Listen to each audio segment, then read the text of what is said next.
السلام عليكم ورحمة الله وبركاته، مشاهدينا الكرام ومتابعينا من جميع دول العالم. أسعد الله مساءكم. إن شاء الله النهاردة موضوع جديد وحلقة جديدة. طبعا احنا اتكلمنا عن نبات السمسم، ووعدنا المشاهدين طبعا ان احنا هنتكلم عن نبات السمسم او السمسمية. طبعا نبات السمسم طبعا نبات ذو مردود اقتصادي جدا، طبعا لأن زراعته عزيزة. ونبات السمسم دي طبعا نبات مضاد للأكسدة، نبات بيدخل في جميع المأكولات. طبعا احنا بنقدمه كطبق للطحينة، وطبعا دي مشهور جدا في جميع الشعوب العربية.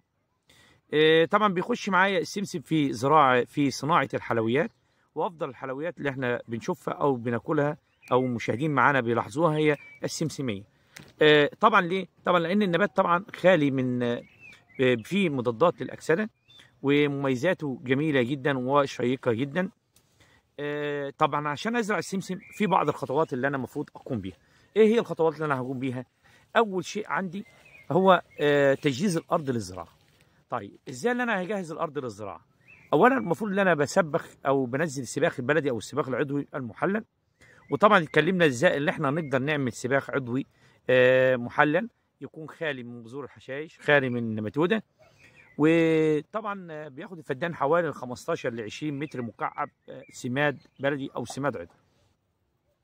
بنقوم طبعا بنسر السباق على الارض.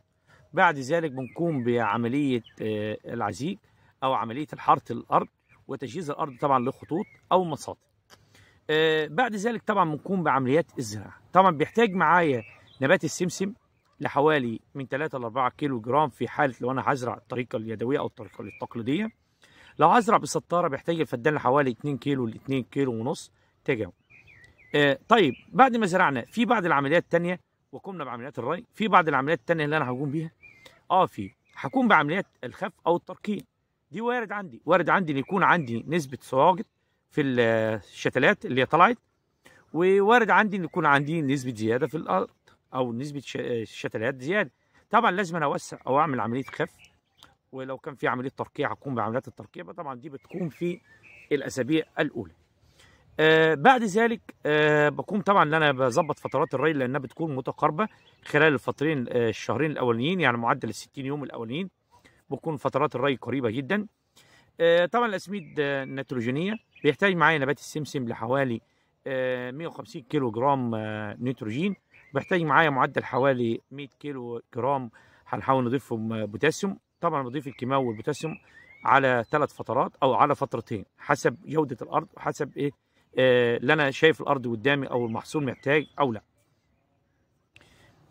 بعد ذلك قمنا بعمليات الخف والترقيع وعمليات الري. الوقايه من الحشائش طبعا دي اهم شيء عندي. ازاي اللي انا اقدر اتخلص من الحشائش؟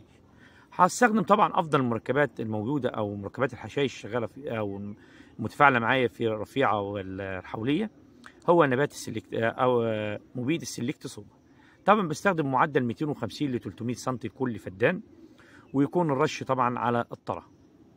ليه على الطرة؟ عشان انا تكون عندي تربه او مفيش هجوج عندي في التربه، لان انا ممكن الحشائش ممكن تاثر معايا على جذور النبات.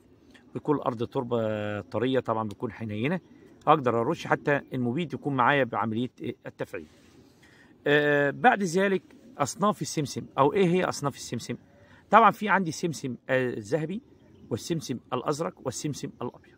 طبعا السمسم الازرق دي بيزرع في الصين واليابان، طبعا لانه له استخدامات عديده في الطب البديل.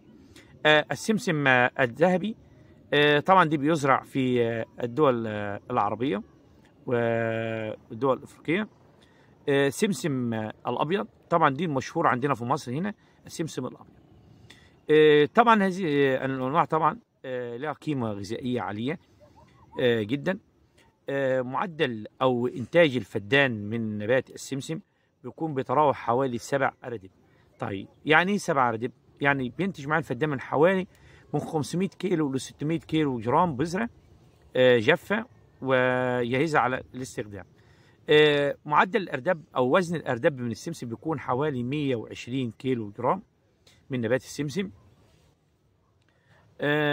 دي طبعا خلاف اللي انا طبعا هواقي الامراض اللي في النبات. طبعا دي موضوع جديد وحلقه جديده طبعا هحاول اقدمها لحضراتكم.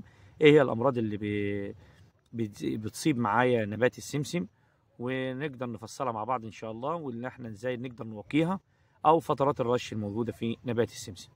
وطبعا احنا في السمسم طبعا بمد فترات الري، او بخلي فترات الري بتكون على فترات كبيره في المرحله الثانيه اللي هي مرحله الازهار ووجود القرون.